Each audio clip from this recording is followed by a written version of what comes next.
Straight leg deadlift.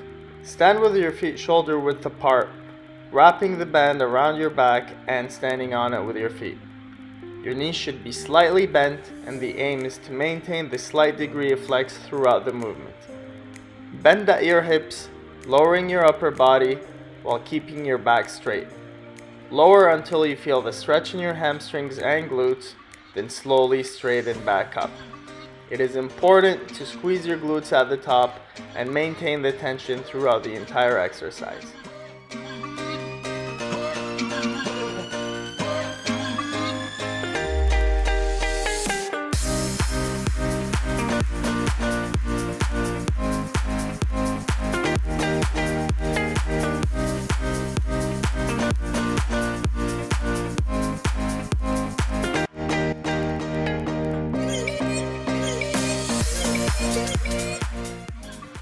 Slider reverse lunge from deficit is a lunge variation used to further increase and strengthen the range of motion of the posterior chain while teaching stability in exaggerated positions. To perform this movement, stand with one foot on the slider, the other foot is elevated, and slowly control your way down all the way to the floor, tap the floor with your knee, and slide back up. It is important for the knee that is on the elevated position to go straight forward rather than going to the side, bracing your core and maintaining posture. One of the hardest but also one of the most effective quad exercises you can do with body weight is the Sissy Squat. Having a bad rep for, first of all, its name, and second of all, the implication that it's bad for the knees. The reality is that the Sissy Squat is a safe exercise to do, but it's an advanced exercise that requires strong and structurally balanced legs. Your quads already need to be in great shape to perform this exercise. Holding on to something is the perfect way to start practicing the Sissy Squat, and it eliminates the balance aspect and allows you to assist the movement.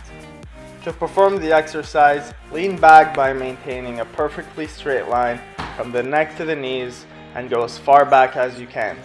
Get a deep stretch on your squats and return right back up to the starting position without bringing your knees to the floor. It's important to have good plantar and dorsiflexion, which is why we introduced the stretches in the beginning of the exercise. Slider hamstring curls. Lying flat down on the floor, place your heels on sliders or towels, raising your hips off the floor for the entire duration of the exercise. We're going to curl our hamstrings in, bringing our heels to our glutes, squeezing our glutes at the top, and slowly bringing our body back down.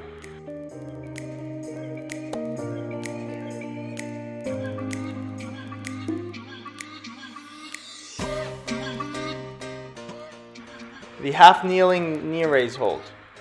We're going to get into a half kneeling position, rotating our pelvis forward and using our front heel to raise our upper body off the ground, slightly raising our knee off the ground enough to swipe a credit card underneath, holding that position for 5 seconds and slowly coming down.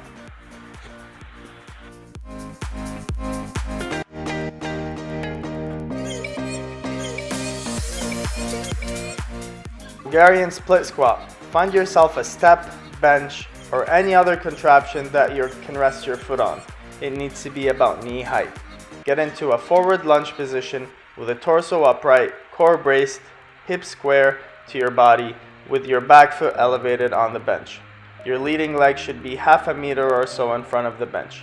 From there on, slightly lean forward and have your center of gravity towards your front heel. From there, lower your front thigh until it is almost horizontal, keeping your knee in line with your foot. Drive up through your front heel back to the starting position, again keeping your movements measured.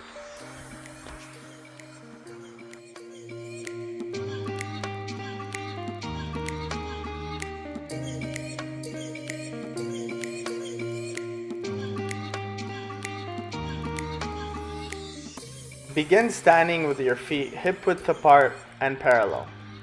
Lean forward into your hips, shifting your weight onto one leg while your other leg engages and starts to extend straight behind you.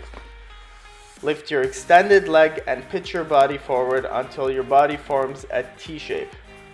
Your arms should be hanging straight down, holding on to weight or using body weight. Keep a slight bend in your standing leg. Slowly bring in your extended leg and return to the starting position. If it is too difficult to perform this movement, you can rest your arms onto either a foam roller or use a band for assistance.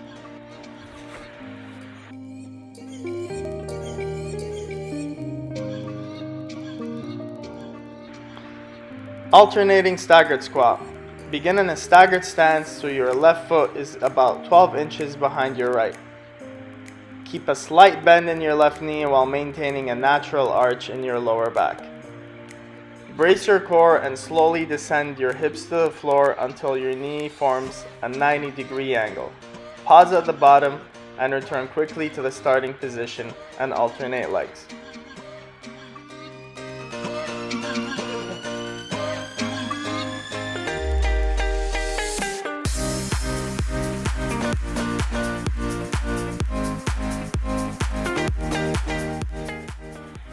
.5 deadlift.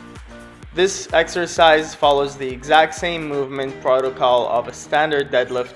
The only difference is you have one foot behind you on your toes. That way all of the weight is shifted onto the front leg, lowering your body until you feel a squeeze in your glutes and bringing your body back up. The gastrocnemius and soleus calf raise. There are two parts of the calf.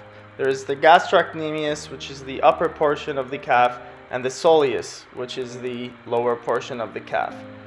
Performing exercises for both muscles differ on your position.